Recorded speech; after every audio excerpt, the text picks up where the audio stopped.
In the words of Erin McKean, women, you don't have to be pretty. You don't owe prettiness to anyone. Not to your boyfriend, your spouse, or your partner. Not to your coworkers, especially not to random men on the street. You don't owe it to your mother. You don't owe it to your children. And you don't owe it to civilization in general. Prettiness is not a rent you pay for occupying a space marked female. When researching the impact of sexism on women, this quote really stood out to me. Women are taught to only want one thing from birth, and that is to be pretty. Society worries about what women are wearing more than what they are doing to be successful. From the moment of birth, society shapes a girl into the sexualized image it deems her to be. From birth, we are greeted with, oh, you are so pretty, cute, and beautiful, not you are so strong, determined, and smart. This makes us believe that appearance is the only thing that matters in our lives when really it is so much more than that. This makes us believe that qualities like our appearance matter more than qualities like intelligence and the ability to lead. This conditions women to believe that they cannot be great business leaders or anything that doesn't have to do with being a housewife.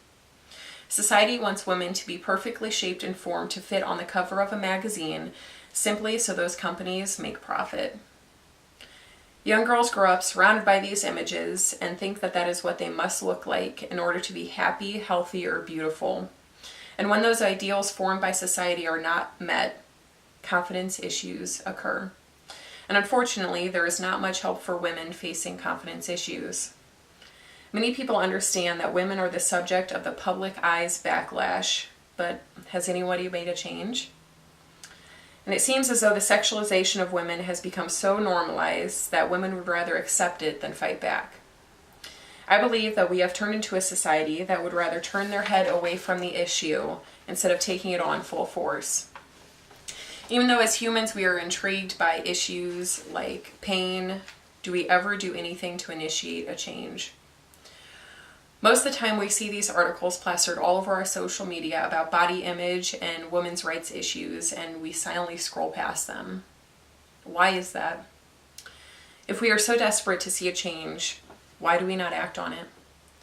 I believe this can be answered in a few ways, but what seems to stick out to me is that we are afraid to be different. We are afraid to be the first ones who speak out.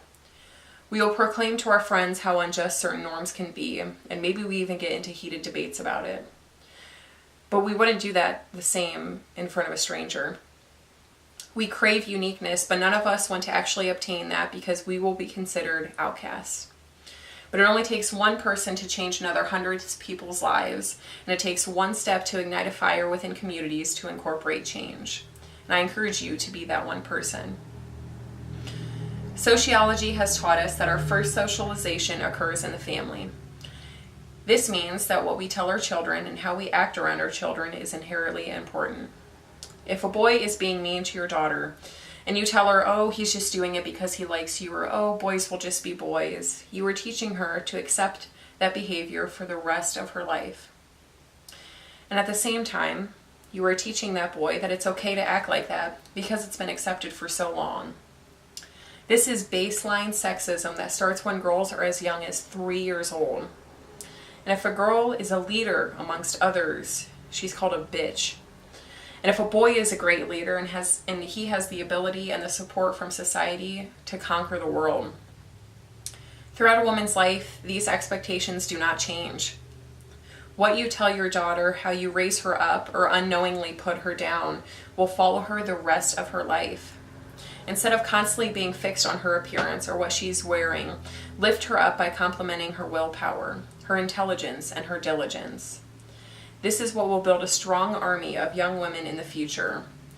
Things don't get done based on sexiness or being beautiful.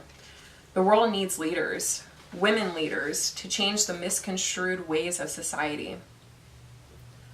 So once your daughter has grown up and is now a young woman looking for a job, sexism will still continue to follow her. Not only would large corporations rather hire men, but your daughter will inevitably make 88 cents per every man's dollar.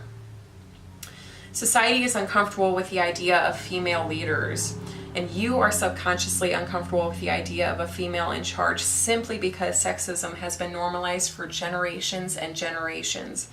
You're conditioned to think that leadership means manhood. Leadership means a better world. Leadership needs to mean change. Together, we must support women and fight these unjust ways in order to begin to raise our children in equality. Making a change starts simply with looking in the mirror. Don't assign colors to a certain gender. Pink is not inherently a girl's color. Let your girls play outside in the mud, let your girls build incredible architecture with Legos, and let your boys learn manners through tea parties. Don't condition your daughter to act anything except for nice. Raise her to be strong, independent, and do so by complimenting her strengths that are not physical. Look yourself in the mirror and notice the qualities that run deeper than the skin. Trace your fingers along your intelligence as if it's a physical attribute, and look your willpower in the eye. Learn to not take no for an answer when it comes to bettering yourself and your surroundings, but respect that same word when a woman speaks it in her defense. Walk proudly because you know you have the power to change the world. You don't have to have a strong voice in order to speak your beliefs loudly. You don't have to conform to anything society wants you to be. You are more than what anyone thinks you are. You are more than the standards placed in front of you. And above all, you are more than just pretty. Thank you.